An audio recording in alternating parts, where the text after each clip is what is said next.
12, 11, 10, 9, 7, 6, 4.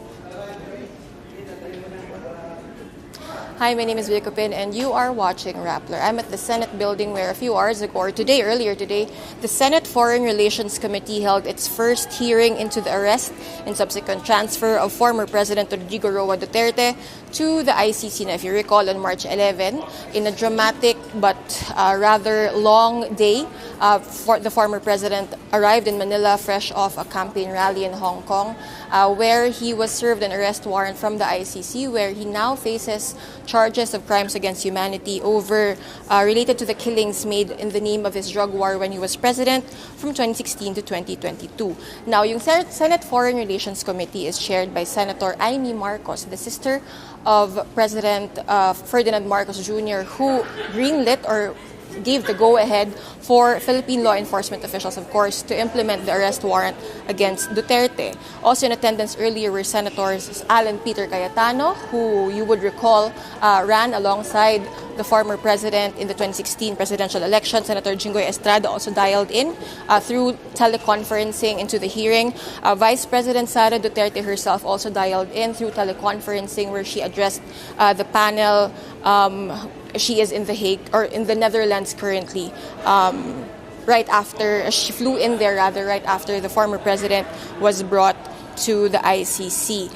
Earlier, Senator Marcos said that she would be summoning top government officials to answer their questions, or her panel's questions, or her questions regarding the arrest of Duterte. And true enough, Malacanang said naman na hindi daw nila pipigilin yung mga, or they won't get in the way of officials facing the Senate panel or the Senate committee, because this is a hearing in the aid of legislation. So true enough, Justice Secretary Jesus Crispin Remulla led the top government officials who were in attendance earlier. His younger brother, Interior Secretary John Vic Remulla, was also here. National Security Advisor Secretary Eduardo Año, Defense Secretary Gibo Chodoro, PNP Chief Romel Marbil, CIDG Chief Nick Torre, who was the one who actually arrested the former president himself. PCTC, or Philippine Center on Transnational Crime, Executive Director and Special Envoy for Transnational Crime, Ambassador Anthony Alcantara, was also in attendance. Yung main agenda ng committee, kumbaga, ay to ascertain or to determine, sabi nila, yung involvement ng Interpol or ng International Criminal Police Organization at ng ICC in the context of Duterte's arrest, as well as to determine if Philippine law enforcement observed the rights of the former president in his arrest. The hearing started on a rather dramatic note, no? Senator Marcos presented clips called from social media, or many of them called from social media, kumbaga, replaying the events of March 11, because some of them were called from social media. May mga dramatic music pa yung ibang clips na ito. The main point of the senators, at least based on their line of questioning, seems to be that, kumbaga yung assertion ay Philippine law enforcement officials did not uphold, kumbaga, the rights of the former president in arresting him in the Philippines. They also questioned yung jurisdictional issues, kung tama ba yung proseso na sinunod ng Philippine officials at government, Philippine officials and law enforcement operatives in arresting the former president. But of course, government officials defended the Philippines' decision to arrest the former president, pointing out regularity, their adherence, both to domestic law and to the Philippines' international commitments. Now, the last part is also very important because si President Ferdinand Marcos Jr. himself ang nagsabi na the Philippines did not implement the arrest warrant because of its commitments to the ICC, because the Philippines is no longer a member of the ICC, but rather it's because of the Philippine commitments to the Interpol. Right, so paulit-ulit yung argument na yon earlier upon quizzing ng mga senators.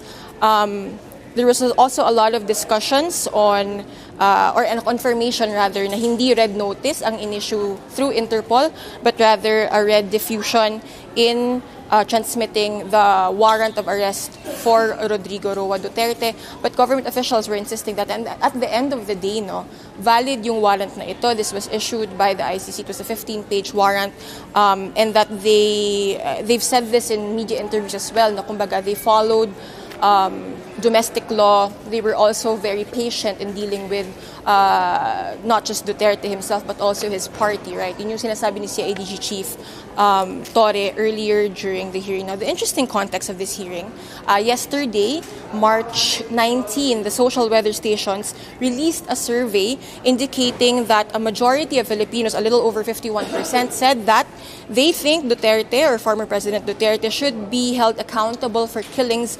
related to illegal drugs or the war on illegal drugs during his administration. Only 25% disagreed.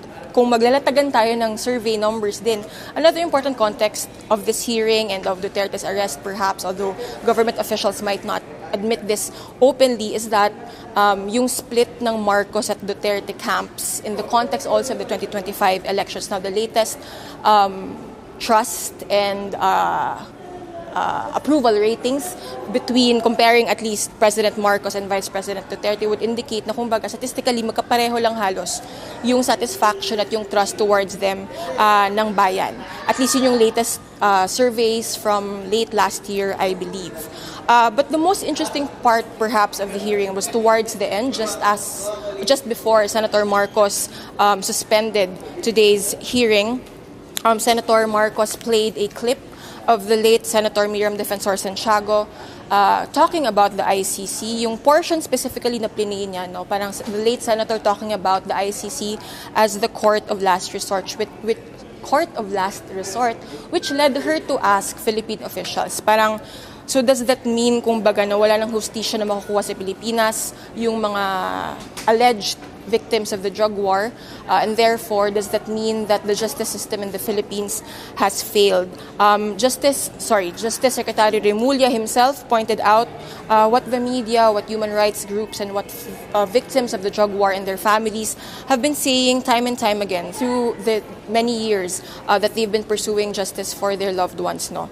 Na una sa lahat, pahirapan, pagkuha pa lang ng mga dokumento tulad ng police reports, yung mga blotter na non-existent a lot of times, sabi ni Secretary Remulla. He also pointed out yung discrepancies kunwari sa death certificate ng namatay, tapos nung nag-autopsy na ay may mga bullet holes pala sa kanilang skull. So may mga ganong bagay na pinoint out Secretary Remulla during the hearing earlier. Another thing perhaps that needs to be pointed out is that aside from the difficulties of obtaining these documents so that you can bring the case to court, is that families and victims of the drug war face harassment, not just from uncooperative officials who are outright hostile towards them, but even from supporters of the former president. We have stories on that on Rappler written by my colleagues detailing the struggles that the victims of the drug war go through in trying to seek justice for their loved ones. Another thing that Senator Marcos tried to quiz, yung parang seemingly, yung pace at which the government seemed to change its tune when talking about cooperating with either the ICC or Interpol, or in the end, whether it would hand over or at least allow the arrest of Rodrigo Duterte in the Philippines. Towards the end, nung tinanong natin si Senator Marcos kung nag-usap na ba sila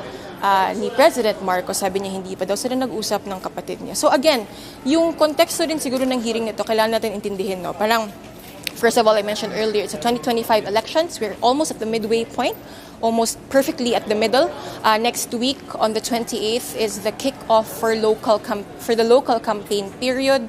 Kumbaga, painit ng painit yung 2025 midterm elections.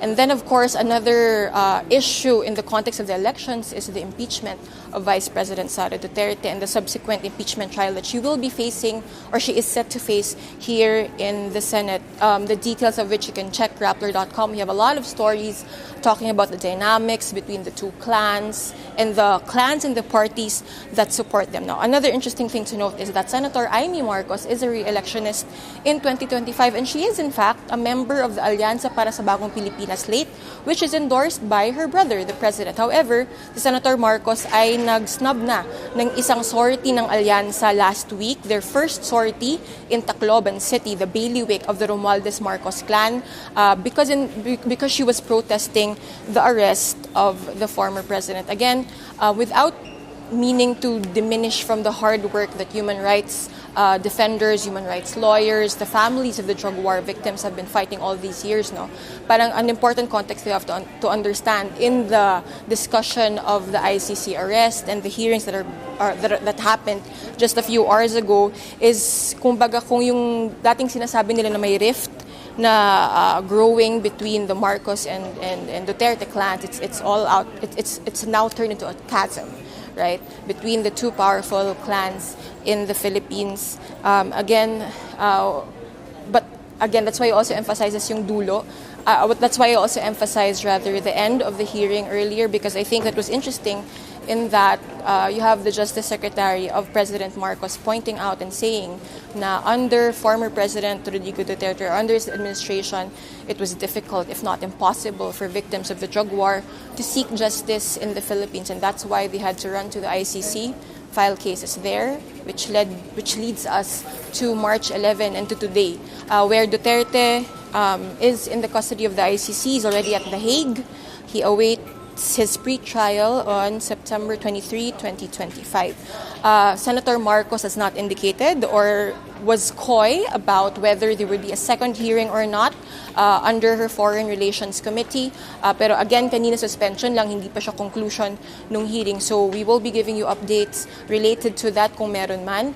For now, you can tune into, or you can download the Rappler app or engage in conversation with us at the community, the Justice and Human Rights Community's channel. I'm there, a lot of my other colleagues are there. You'll also find a lot of related stories, not just to the hearing today or facts and stories or things that we've reported on related to the hearing today, but you'll also find their stories, analysis about the ICC and Duterte's arrest and what awaits him in The Hague. This has been Bea Copin. Thank you for watching Rappler. Keep it on Rappler.